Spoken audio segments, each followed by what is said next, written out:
Cari fratelli e sorelle, buongiorno.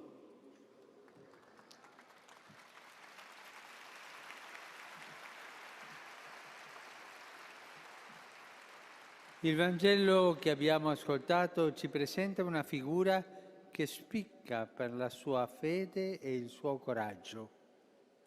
Si tratta della donna che Gesù ha guarito dalle sue perdite di sangue. Passando in mezzo alla folla, si avvicina alle spalle di Gesù per toccare il lembo del suo mantello. Diceva infatti da sé: se riuscirò anche solo a toccare il suo mantello, sarò salvata. Quanta fede, eh? Quanta fede aveva questa donna. Ragiona così perché è animata di tanta fede, di tanta speranza e con un tocco di furbizia realizza quanto ha nel cuore. Il desiderio di essere salvata da Gesù è tale da farla andare oltre le prescrizioni stabilite dalla legge di Mosè. Questa povera donna, infatti, da molti anni non è semplicemente malata, ma è ritenuta impura perché affetta da emorragie e perciò esclusa dalle liturgie, dalla vita coniugale, dai normali rapporti con il prossimo. L'Evangelista Marco aggiunge che aveva consultato molti medici, dando fondo ai suoi mezzi per pagarli e sopportando cure dolorose, ma era solo peggiorata. Era una donna scartata dalla società. È importante considerare questa condizione di scartata per capire il suo stato di animo. Lei sente che Gesù può liberarla dalla malattia e dallo stato di emarginazione e di indignità in cui da anni si trova. In una parola,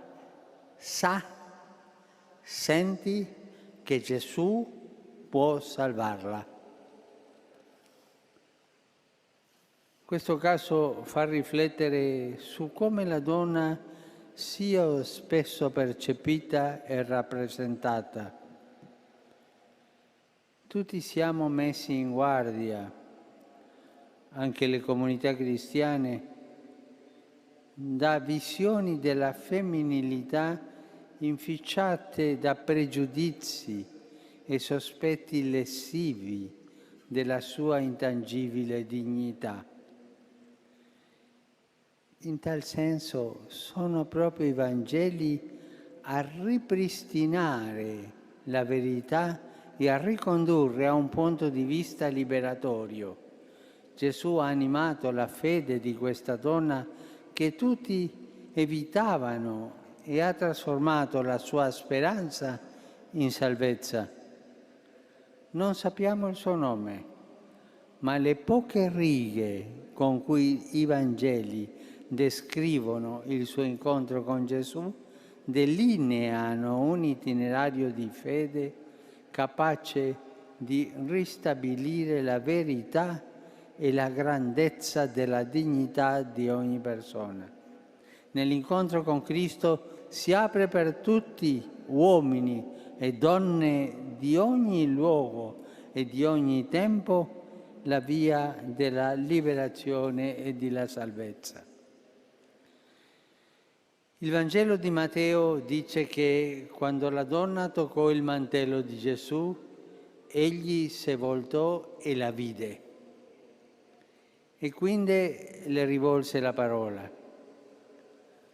Come dicevamo, a causa del suo stato di esclusione, la donna ha agito di nascosto alle spalle di Gesù. È un po' timorosa per non essere vista, perché era una scartata. Gesù invece la vede e il suo sguardo non è di rimprovero. Non dice vattene via, tu sei una scartata, come se dicesse tu sei una lebbrosa, vattene via, no? Non rimprovera. Ma lo sguardo di Gesù è di misericordia e di tenerezza. Egli sa che cosa è avvenuto e cerca l'incontro personale con lei, quello che in fondo la donna stessa desiderava. Questo significa che Gesù non solo la accoglie, ma la ritiene degna di tale incontro al punto di farle dono della sua parola e della sua attenzione. Nella parte centrale del racconto il termine salvezza è ripetuto 3 volte. Se riuscirò anche solo a toccare il suo mantello, sarò salvata. Gesù si voltò, la vide e disse: coraggio, figlia, la tua fede ti ha salvata. E da quell'istante la donna fu salvata.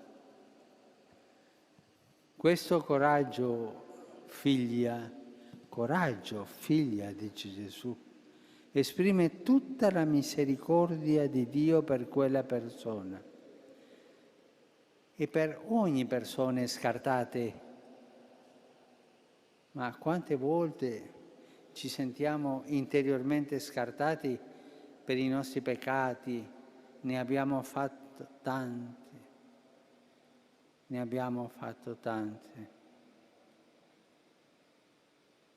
E il Signore ci dice: coraggio, vieni. Per me tu non sei uno scartato, una scartata. Coraggio, figlia, tu sei un figlio, una figlia. E questo è il momento della grazia, è il momento del perdono. È il momento della inclusione nella vita di Gesù, nella vita della Chiesa. È il momento della misericordia. Oggi a tutti noi, peccatori, siano grandi peccatori, siano pochi peccatori, ma tutti ne siamo, Tutti, il Signore ci dice: coraggio, vieni. Non sii più scartato, non sii più scartata, io ti perdono, io ti abbraccio. Così è la misericordia di Dio. Dobbiamo avere coraggio e andare da Lui, chiedere perdono dei nostri peccati e andare avanti, con coraggio, come ha fatto questa donna. Poi la salvezza assume molteplici connotati. Anzitutto restituisce alla donna la salute, poi